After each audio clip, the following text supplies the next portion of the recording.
welcome back to the channel of Proenzo Vids, and wow, today was the official release of the 2025 NRL draw.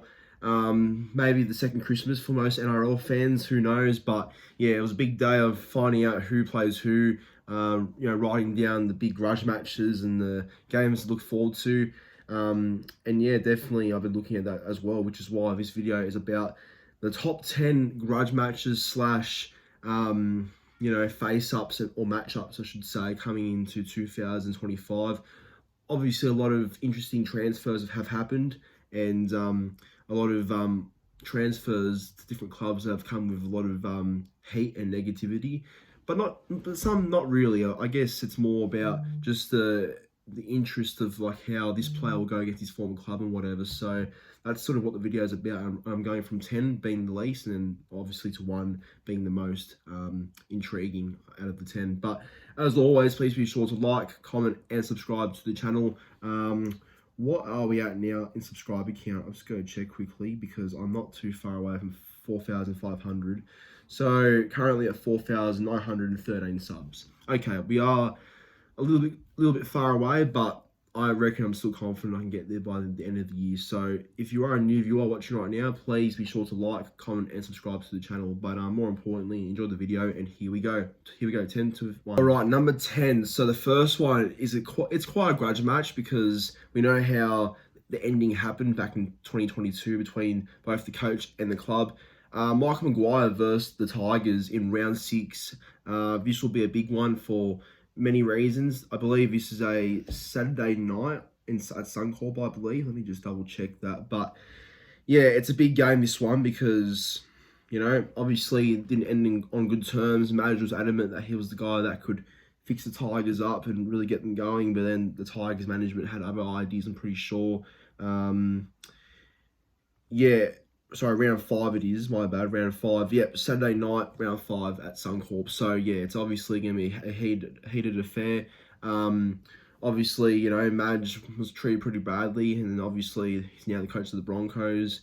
Obviously a lot has changed since 2022 for both sides. Different people in the club now and whatever, but still quite a big matchup when you think about it, and the way things ended between Madge and the Tigers. So I think this will come with a lot of speculation and a lot of pre-game hate, because I feel like they'll interview Madge a couple of times asking about the Tigers, how do you feel about that? And I can see it being a little bit feisty. So yeah, I think this comes in my top 10. Oh yeah, you just know that this will be a big one because of what things happened this year. Manly versus Bulldogs in round 21 at a core stadium, or it says TBC, so they don't know yet, but it's going to be at a core stadium, apparently. If it's at Belmore, well, that's going to be wild. But yeah, it should be at a core stadium. This is already scheduled as a 4 p.m. Sunday arvo, so should be a good crowd, you'd think, like this year during finals. But yeah, it's a really big game just because of I guess there's a small rivalry building there. I think Manly and Bulldogs have always been rivals, but just hasn't been as visible as it has been in the past. But I feel like it's starting to build up just a little bit because there is a bit of hate there with the fans and whatever. Look, I don't hate Bulldogs personally. I actually have always sort of liked them just because I've always been around the area. But obviously the hate's just there because it's there. So look, I just think that for that reason, it's going to be a really big game. But look, bring it on, honestly. I love playing the Dogs. I think they're a good opposition to play. So, yeah, I'm ready for anything, honestly. But, yeah, it's big but because, obviously, we eliminated them in week 1 of finals, coming back from 16 points to 6 and breaking their hearts at a core stadium. What a night. But you go back to also round 26, and they're on like a 5-game winning streak, and everyone at the time was saying their defense is the best in the comp. No one can put points on them. Next minute, we put 34 on them and won at a core stadium too. So yeah, we sort of beat them. Yeah, we sort of beat them in the space of 3 weeks twice. So yeah, they definitely are going to come hard at us, but we should be ready for it. But the thing is though, if they beat us, they'll treat it like a grand final and things will go wild. So I'll do well to hold myself back. But yeah, it'll be a good game either way. Good competition there. So I think this will be one of the more feistier ones come next year. Now, this one includes another Manly game, but it's also not really based on hate or anything. It's just more based on like how interesting this one will be. It's Manly versus Josh Schuster in round 18 at Four Pines Park. So Schuster returns to Brookie in round 18. Should be playing at the time, I assume, unless he isn't. But for now, he's going to play. But yeah, it's big because obviously Manly had Schuster signed until 2027, just being promised to be that player that they'll look to invest into long term. And yeah, Schuster was always going to be part of Manly's long term success. Unfortunately, that didn't work. A couple of setbacks of injuries, other mental stuff, I guess, with Shuey, I guess, sort of held him back from really playing his best footy at Manly going forward, which is sad because Schuster's one of my favourite players. I've always loved Schuster, and it's going to hurt seeing him, run out in different colours next year. It's going to not feel right, but got to get used to it. But yeah, I just think for this reason it'll be quite interesting because obviously he's been at Manly since he was 14. He's come through all the junior reps and grades, and obviously the speculation. I mean, the media just make up so many bullshit stories about him and whatever. But just I guess the way things ended between Manly and Schuster, it'll be interesting to see how the reception all is. I mean, hopefully the fans are nice to him because I don't think he deserves to be booed. Why should he deserve to be booed? It just didn't work out for both club and player in the end. But yeah, it'll be an interesting matchup, I think. I think for the right reasons it will be, just because of how things ended, like I said. But yeah, Schuster versus Manly at Four Pines Park. This will be Origin affected, I believe. So there may not be any Travojevic brothers or Cherry Evans playing in this one. So no Cam Murray. So it'll be a little bit less quality of a game. But if Schuster plays against Manly, then yeah, a lot of eyes will be raised. So yeah, I think this is a top 10 for me. Right, number 7, and this one is the grand final rematch. This is huge. I think the reason why this one's so far up is just because it's two sides that have just been so dominant for the last 4 or 5 years now. If this was like a Panthers versus someone else or a Storm versus someone else, it would be a lot more closer to the top 5. But yeah, I just think because these two sides get the hype they deserve, I guess you can say, but just it's always happening, So, yeah, but look, because it was the grand final last year, it's definitely in the top 10, but it's not that high in my opinion. But yeah, Panthers versus Storm at Amy Park in Melbourne on a Thursday night, so that'll be quite big actually because Penrith will have no Fisher Harris, no Luai in that game. They'll be replaced by probably Lindsay Smith at prop and Blaze Talungi, the new signing at 5'8", and Storm will have Stefano, and they look pretty strong heading into next year. So yeah, I think that'll be a big game either way. It always is any grand final rematch because Storm will go to Melbourne at home trying to get revenge over Penrith, and Penrith will be trying to keep up the winning legacy over the Storm. So yeah, that's why it'll be quite big, and yeah. The promotion that Fox and Nine will do will be crazy, as it always is for any grand final rematch. So, but yeah, it'll be intense. There'll be a bit of hatred there, I reckon. As long as Munster and Liam Martin keep running at each other, then yeah, there'll definitely be a bit of fights there. But it'll be a big game. Panthers versus Storm, just two great clubs, powerhouses that will go at it in a grand final rematch in Melbourne. Key for it. Number 6 includes Storm yet again, but it's also going to include a player that was at the Tigers for a couple of years until he had enough of the Tigers and decided to jump ship and go to Melbourne and better himself there. It is the West Tigers versus Stefano Atuokomanu in Melbourne on a 2 p.m. on a Sunday there. So this will be big. This will be big because remember, Stefano didn't leave Tigers on good terms. He left because he had enough of the Tigers and just gave up. I think he just gave up in the club and wanted to go and win a premiership somewhere, which is fair enough. But yeah, obviously he said in the past that he wants to be the Tigers captain one day.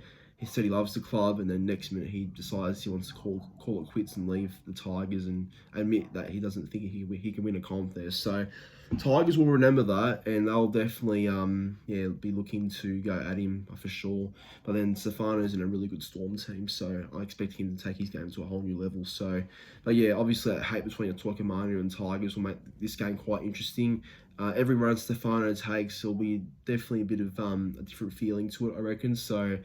But yeah, I don't think Stefano had any fallouts with the Tigers players. It's more about the club and the management, I'd say. But either way, it'll be quite big because this is one of the best recruits heading into 2025 for the Storm. Because Yeah, not often Melbourne sign any rep players like Stefano, but because they've signed him, they'll make him a whole better player. So, yeah, bring this one on. Now that his departure from the Roosters has become official, this one will be a really big encounter between both Terrell May and the Roosters in round 18. So, unless Terrell's playing Origin, because this is a Origin-affected weekend, so maybe he might be out. But for now, he's playing, so it'll be big. So, obviously, Terrell May left the Roosters not too long ago after Trent Robertson and the Roosters said that they don't believe Terrell fits with their new systems and what they're trying to build there.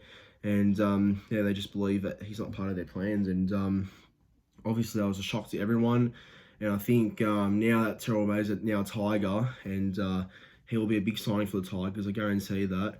I'm sure he'll be penciling that Roosters game in round 18 at Allianz Stadium on a 2 p.m. Sunday arvo. He'll be penciling that one in, and he will want to get revenge over the Roosters. This is basically Terrell May's revenge game right here. So, yeah, I don't know how May feels. Probably a bit disgusted with how the Roosters basically told him that he's not part of their, I guess, their plans and not welcome. So that's probably going to hit Terrell May really hard. And yeah, if he is playing this game, it's going to be quite interesting to see how May reacts and what he does, because he's a tough player and he's a really good player. So he might run amok that day. So yeah, I think Terrell May versus the Roosters in round 18 is going to be huge. I just can't believe he left the Roosters, but I'm still shocked about that. But yeah, that matchup, it's going to be big. Number 4, it is Fisher Harris versus the Panthers in round 16 at Auckland, so at Go Media Stadium for this one. So this will be big as well, because Fisher Harris is obviously a 4-time premiership winner at the one club. Obviously, he's done a lot for the Panthers since being there. He moved from New Zealand to Penrith at a very young age, and he's been through their junior pathways and systems or whatever. And obviously, yeah, he made the decision to leave the Panthers and return home for family reasons. And yeah, I think that's respectful, and Panthers respected that. But this will be a big matchup either way, just purely because Fisher Harris has had a long association with the club too.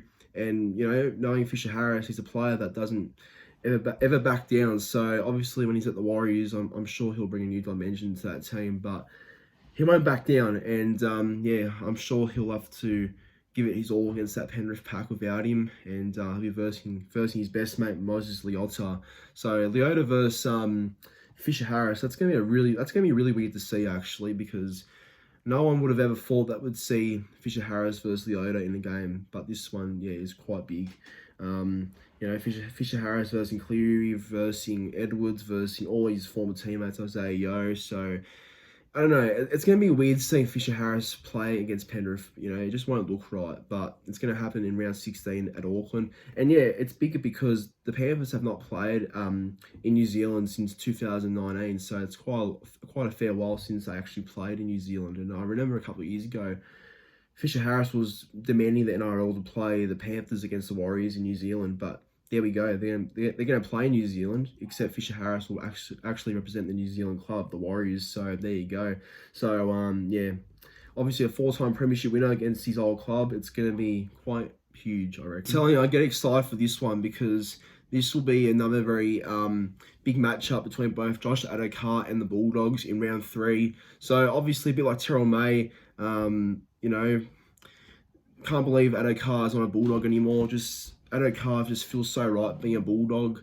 Obviously was there through the hard times with the club, and obviously was there through the times that were tough, and he was actually part of their rebuild that has made them the club they are today, and definitely are looking better as. And Adokar went through it all, the whole process of losing Barrett to Mick Potter to Serrato. He's been through all that process with the Bulldogs since 2022, but because he unfortunately breached the code of conduct and unfortunately betrayed the Bulldog standards, and you know all that stuff unfortunately happened for Adokar and the Bulldogs. He got sacked, and yeah, he had to find a new club, and obviously Parramatta have taken him on board. And yeah, Adokar does not have to wait long until he faces his former club, the Bulldogs. But it's funny, because Adokar plays 3 of his former clubs in the opening 3 rounds. Round 1 plays the Storm, round 2 plays the Tigers, and round 3 plays the Bulldogs. So all 3 former clubs. in the opening 3 weeks. How funny is that? But yeah, it'll be interesting though because Adokar still says he loves the Bulldogs, and of course he does because he was a good clubman for them until that whole drug saga happened, and unfortunately the Dogs decided to sack him, which I don't blame them for. So, but yeah, obviously Adokar versus Bulldogs, a lot of mixed emotions there. I think some Bulldogs fans will definitely boo him, but then a lot will still love and respect him. But yeah, I think when it comes to Adokar, he's such a character and such a great player too. So I guess with the whole situation and how it's worked and how soon Adokar does play against the Bulldogs, it's going to bring a lot of hype and a lot of interest. So I'd say this will be one to look out forward to in round 3. This one is definitely for the Dragons and Eels fans, but also for NRL neutrals as well. Yeah, this will be huge. Gutho versus Eels and Zach Lomax versus the Dragons, all in round 5 at CommBank Stadium. I believe it's a 3 p.m. Saturday game at CommBank. I'll double check, but yeah, again, because both these players have been at their respective clubs for a long time. Obviously, Gutho was a Eel for 9 years and the captain of that club as well. But then Eels, basically told him to either play a different position or just wasn't part of their plans going forward. And obviously, 3 p.m. Saturday, round 5. But yeah, obviously Gutho was there for the best part of 9 years and been through a lot of things with Parramatta, but then Jason Ryles had other ideas that opted to go with a bit more youth and a bit more speed and a bit more X factor, which Gutho, doesn't really have anymore, but he's still quite a valuable leader as much as I don't really like him. But, obviously it's a bit hard to see your captain be shoved out like that. Maybe Gutho just decided to, look for the other opportunity while he was told to look and play a different position. But yeah, I don't know. I don't know the whole situation, but look, it'll be interesting to see how it goes either way because Gutho is still quite respected at Parramatta, and he goes back to CommBank pretty early in the season. So yeah, we'll see what kind of reception he gets because it'll be so weird seeing Gutho in a red and white jersey up against the Parramatta Eels. It's gonna be so weird to see. So yeah, we'll see how Gutho goes on that day, I guess. But it'll be even more bigger when Zach Lomax versus the Eels, however, because I think Zach Lomax might have a couple of Dragons fans that want his head on the stick. So, yeah, be wary of that. But, I think Zach Lomax being Dragons Junior, being there all his life, obviously it's going to be quite big for him and how he handles this game against the Dragons. Lomax v Dragons, it's going to be another weird matchup too. But, yeah, we'll see how it goes, I guess, yeah, obviously Shane Flanagan got the best out of Lomax, I thought, this year, playing on the wing. But then Zach Lomax says he's a centre and will play centre for the Eels, obviously. So we'll see who gets the last laugh in this game, I guess, between Flano and Lomax. And yeah, but it'll be interesting to see. This is definitely one of the bigger matchups and grudge matches of the whole season, I reckon. Number 1, I think it's pretty obvious. It is Jerome Luai versus the Penrith Panthers in round 14 at CommBank Stadium. This is a main Sunday game too, so 4 p.m. Sunday arvo at CommBank Stadium. It all makes sense. It's all been set up for the big return of Jerome Luai against his former club. Obviously, Romy has been at that club for all his life as a young kid and being from the area too. We never thought Luai would not be wearing a Panthers jersey throughout his whole career. We all thought he might be a one-club man, but no, goes to Tigers and he's going to go there to test himself and get that club out from the bottom. And yeah, look, it's going to be so weird seeing Luai, versus the Panthers because, yeah, he'll be the halfback versus the other main man, Nathan Cleary, who he's played all his footy with pretty much throughout his junior years. And it'll be very weird to see them go up against each other. I know they have before in the Rugby League World Cup in 2022, but this is different. This is an NRL game, and yeah, Cleary representing Penrith and then Luai representing the Tigers. So obviously all love at the end of the day, but yeah, it's gonna be really weird to see how Luai goes against the Panthers at CommBank. But it's funny though that they play each other twice at CommBank, round 14, but then round 21 they play each other at CommBank too. But that might be a Penrith home game because I believe the first one's actually a Tigers home game, and then yeah. The 5:30 Saturday, round 21 at CommBank, it's a Penrith home game. So a bit strange how they play each other twice at CommBank, but yeah, Luai versus Tigers. Sorry, Luai versus Penrith, getting mixed up now. It'll be a big game, that one. We all know that. Yeah, no, it'll be huge. I can already picture the media hyping it up like no tomorrow. So yeah, get ready for that. But it was also Taruva versus the Panthers too. Taruva's obviously been with Penrith all his life too, so it'll be big for both of them. So yeah, that'll be interesting. That will be really, really interesting. I guess again, a lot to look forward to in 2025. If there's any other grudge matches or any big matchups that you know of that I didn't mention, do please let me know in the comments down below. But more importantly, enjoy the video, like, comment, and subscribe to the channel, and enjoy the rest of your night.